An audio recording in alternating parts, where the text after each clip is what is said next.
great to have both of you with us this afternoon. We don't have a lot of time, so I am just going to jump straight into the topic that we're discussing. We as entrepreneurs often leave the so-called system and try and beat the system. We are often in conflict with the system. But what we are talking about today is how we can redeem the system, how we can be part of the solution, not just in building a organization or a business, but actually seeing transformation on a much larger systemic level. John, you've engaged and you've worked with government over many years. I think since '94, you have been a special advisor to each of the education ministers that we've had, if I'm correct. And you've been very actively involved in this role of actually engaging with the system. And when we had the conversation, you made two sort of points. You said there's God-like and God-honoring ways to think about it. Would you explain just those two concepts to us? Yes, I thank you, Philip, and good afternoon to everyone. It's nice to see all my friends again. Jun, I see you. Hi, John. Thank you for the presentations. Good seeing you. I must say, as Christians, we are imitators of Christ, but we cannot be everything that God is. And so I think God is honored by our things such as humility and our faith. But there are other things that belongs to God only, and that is faithfulness. God is a faithful God, and so we must practice not only to have faith, but to live a life of faithfulness. In short, yeah. Okay, thank you, John. John, if you reflect and you think about just your journey specifically in South Africa and with the Department of Education, what's been the sort of the key drivers for you to keep on engaging and keep on working for transformation and for change on a much bigger level? And I assume in that it would be a clear call of God, but maybe also talk to what was your guiding principles, the few things that's helped you to keep on making a change on a much bigger systemic level. Yes, thank you, Philip. In brevity, I've learned that systems, and I'm sure you will agree, systems do not change by themselves. Yeah, that change requires deliberate processes of generating ideas, and to show that they work, and to build public trust and public demand for those ideas.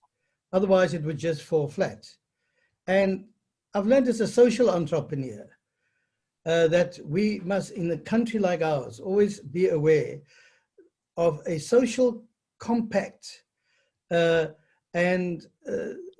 means that if you're a social entrepreneur, you have to remind yourself in a country like ours that you operate in an environment of inequality, that entrepreneurship can in fact increase the inequality if the gains are captured only for a small minority of people.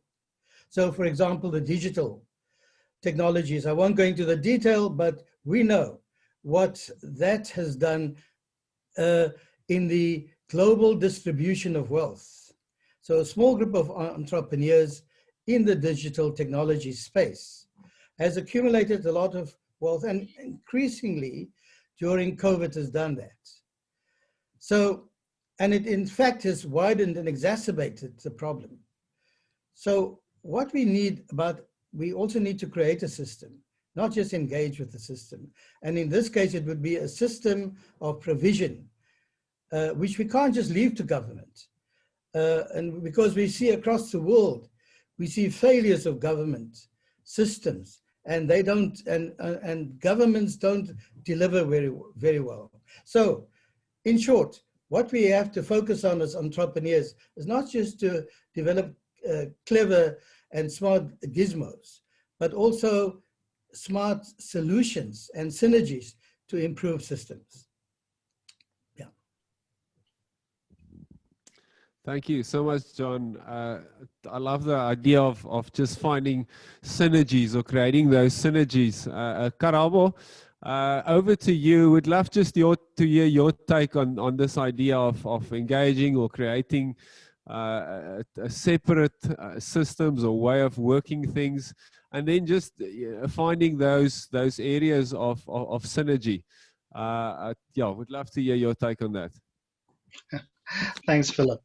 I mean, I think fundamentally, always as Christians, our goal is a simple one, and it's your kingdom come, and it is to bring God's kingdom into the world around us and to make it real and live and tangible for His people. And I think to that extent, we have a very clear blueprint, philosophical blueprint to work with. And I think as Christians, we need to be incredibly bold and brave and honest and in pursuing that at all times with all the means that we have. And I think as South African Christians in particular, I think we have the benefit of having lived through something in this last generation that should help us do better in this generation. We lived in a country that was fundamentally beholden to a racist, oppressive system called apartheid for an incredibly long time.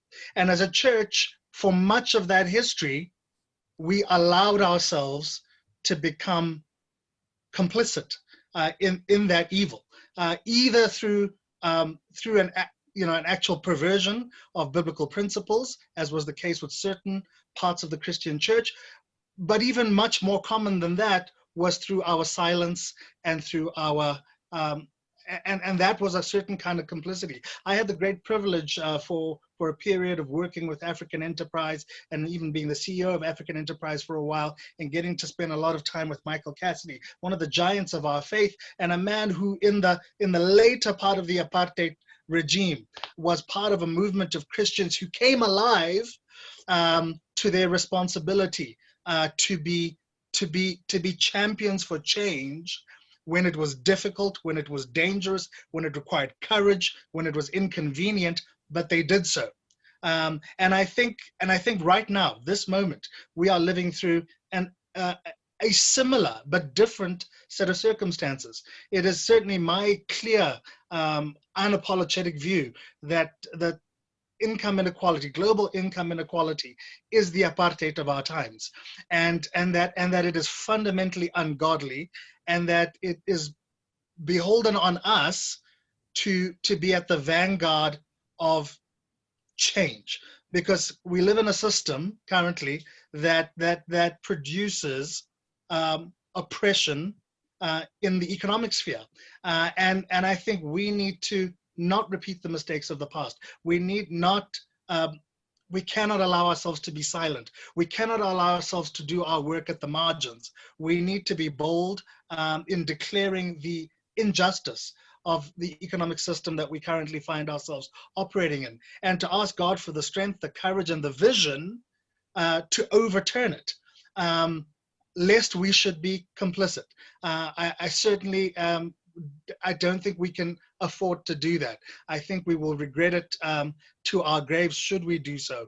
And I think there's an opportunity for us now to think new thoughts, to think fresh thoughts, to think bold thoughts, and to be bold with our speech and with our action to overturn what is fundamentally an ungodly system.